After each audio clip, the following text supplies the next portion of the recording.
In the hills of St. James Parish, Jamaica, lies a sprawling, crumbling mansion known as Cinnamon Hill.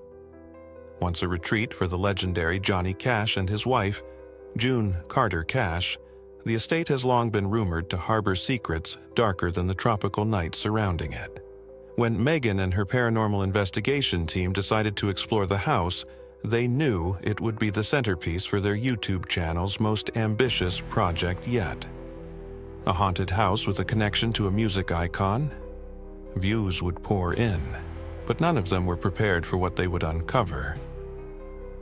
The team arrived at dusk. The house, though weathered by time, still exuded an eerie charm. Tall windows stared blankly at them, and the sound of the waves crashing in the distance seemed oddly muffled, as if the house absorbed the world's noise. According to locals, Johnny Cash himself had spoken of hearing whispers in the night and footsteps in empty halls. Megan's team set up their cameras, determined to uncover the truth. Their investigation began in the main parlor. Dust coated every surface, and a grand piano stood in one corner, keys yellowed and cracked with age. Megan turned on the spirit box and began her usual line of questioning. "Is anyone here with us? Can you give us a sign?" For several minutes, there was only static. Then, faintly, a deep male voice broke through. "Leave." The team exchanged nervous glances but pressed on. Megan asked, "Who are you?" The voice returned, clearer this time. "The man in black." The team froze. It couldn't be. Was this some kind of elaborate prank, or had they actually made contact? Megan felt a chill run down her spine.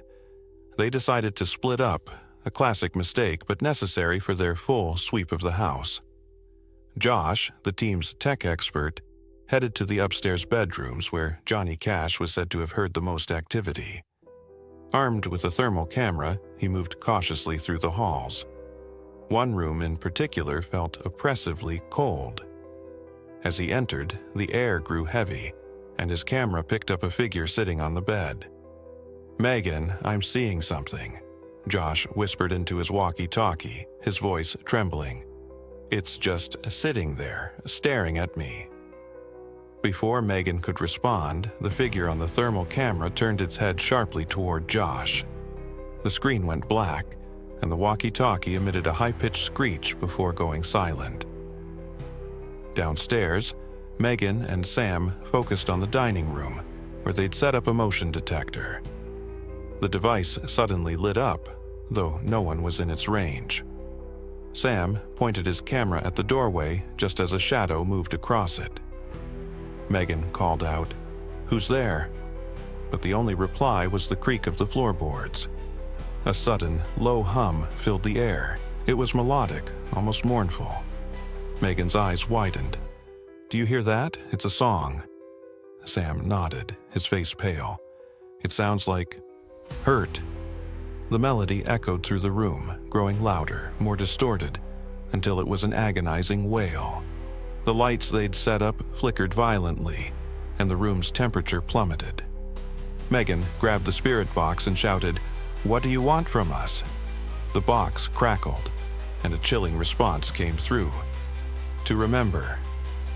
At that moment, Josh stumbled into the room, his face ashen. "We need to leave, now." He held up his camera, showing footage of the upstairs bedroom.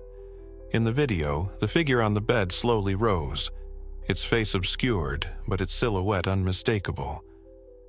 A man in a black suit, towering and foreboding, stared directly at the lens.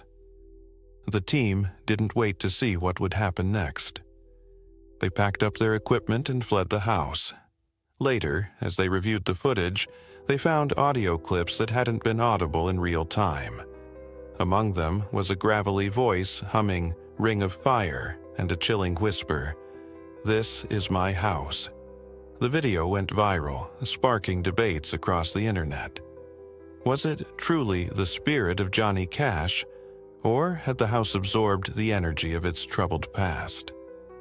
One thing was certain: Cinnamon Hill's secrets were far from fully uncovered.